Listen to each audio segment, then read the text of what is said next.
Hi everybody, welcome back to Samara Builds. I'm Samara and I'm building a better life.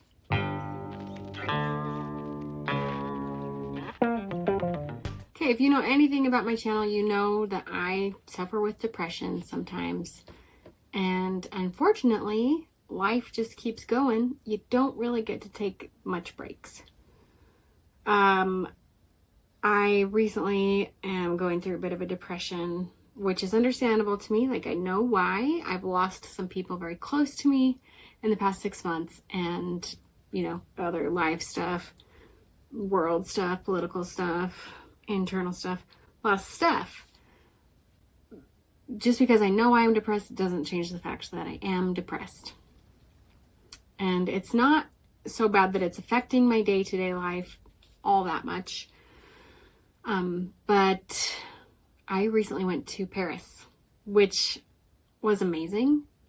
I kind of get speechless every time I start to think about it because I loved it so much. And at the same time, I was depressed while I was there, which can be hard for people to understand. How can you have a good time? How can you enjoy things if you're depressed? Doesn't that mean that everything's bleak and terrible? It can get to that level. I'm not at that level yet. My therapist gave me a great way to help people understand. With the level of depression that I'm at right now, it's like having a bad toothache. So you're still going to go on vacation. You're still going to enjoy aspects of it. You're still going to laugh sometimes. You're still going to have good food. But you're in pain the whole time, and sometimes it's worse than others. And that's what my depression is like right now. Now, I knew before I went that I'm depressed. And so I was able to talk to my boyfriend about it because we went to Paris together and kind of lay out some expectations or I don't want to say warn him, because it's not like my behavior was bad or hurt him or anything like that. But just to, be honest about where I'm at, how I'm feeling, and how that might affect our trip. He was totally cool about it, just like I knew he would be because he's a big sweetie. And I also have this period tracker app. My mind is totally blanking on the name of it right now. So in later post, I will do some magic and put the name of it right here. This is the name of my period tracker app.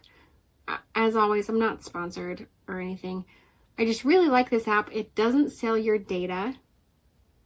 A lot of period tracker apps do. So people who menstruate, watch out. Women, whoever, watch out. This one doesn't sell your data. It gives you a lot of really good information. And I finally convinced my boyfriend to get it too, so now he kind of knows where I'm at in my cycle and what to expect. But because of this app, I knew that I would be starting my period while in Paris. Woohoo! Yay! And I've mentioned before, I have PMDD, which means I go a little bit bonkers right before my period starts. And, having learned this information and being able to track my period and know when it's coming has helped immensely. Just knowledge is power, y'all. Just knowing that information. Once again, I talked to my boyfriend about hey, I'm depressed. Also, I'm gonna start my period while we're in Paris.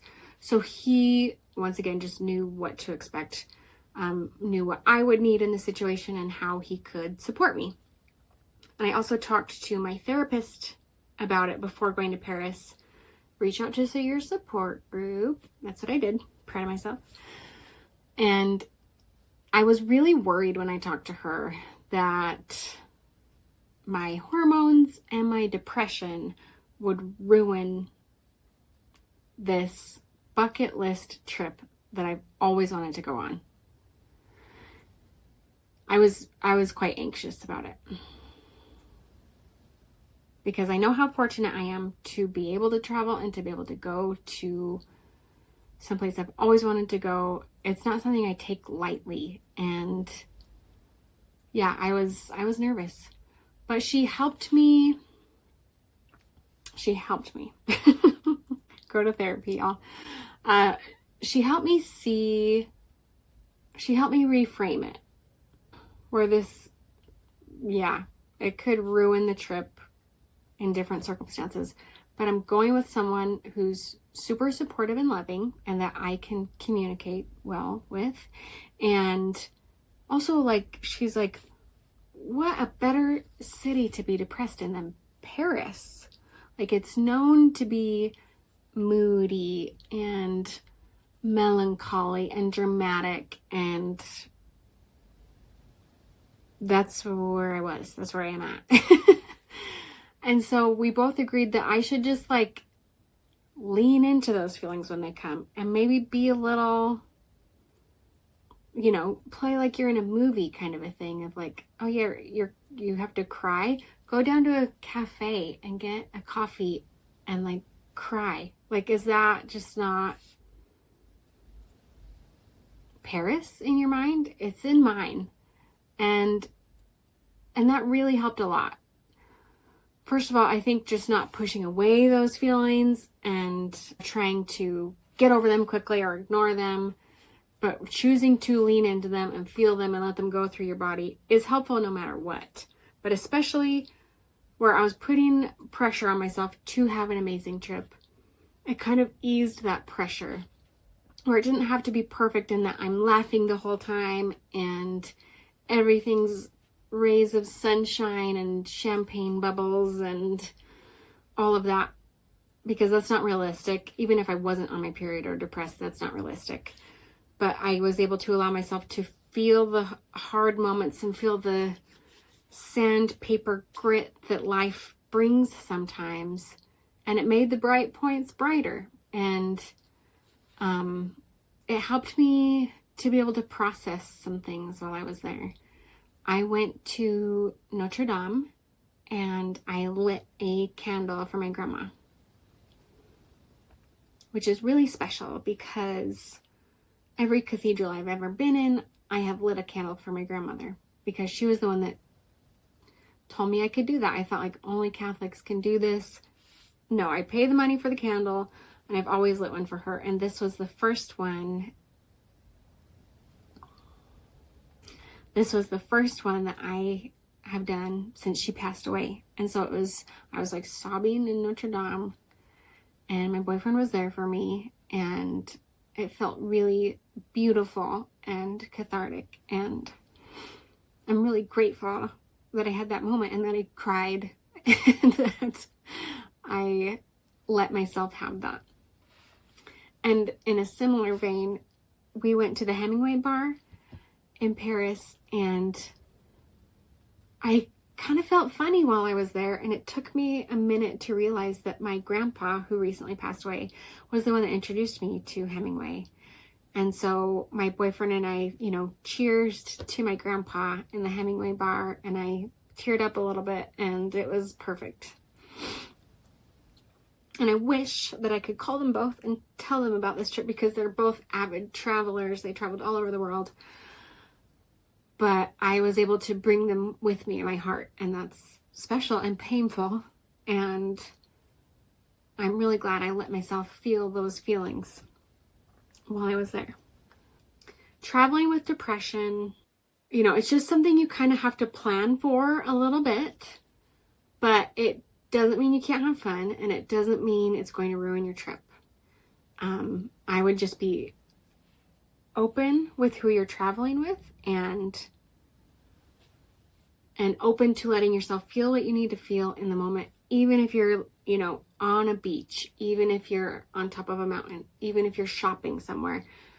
If you need to feel sad, let yourself feel sad for a minute. And that's not like revolutionary advice. It's not a quick fix. It's not going to make you feel better immediately, but it does help to just let yourself feel your feelings, to let it go through your body, and then be able to move on to the next thing.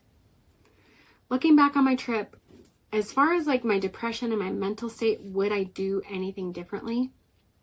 I wish I had taken the time to journal a little bit more. By a little bit more, I mean at all. I didn't even bring a journal. Next time I'm bringing a journal because I feel like that could have been helpful as well. My boyfriend and I did get in a fight while we were there. Do I wish I had handled that situation a little bit differently? Sure, but ultimately we are going to get in fights sometimes, and that's part of being in a relationship. The important part is how you repair and come back together, and I feel good about that aspect. So yeah. I loved Paris so much, even though I was depressed, even though I was in pain, even though I cried a bunch.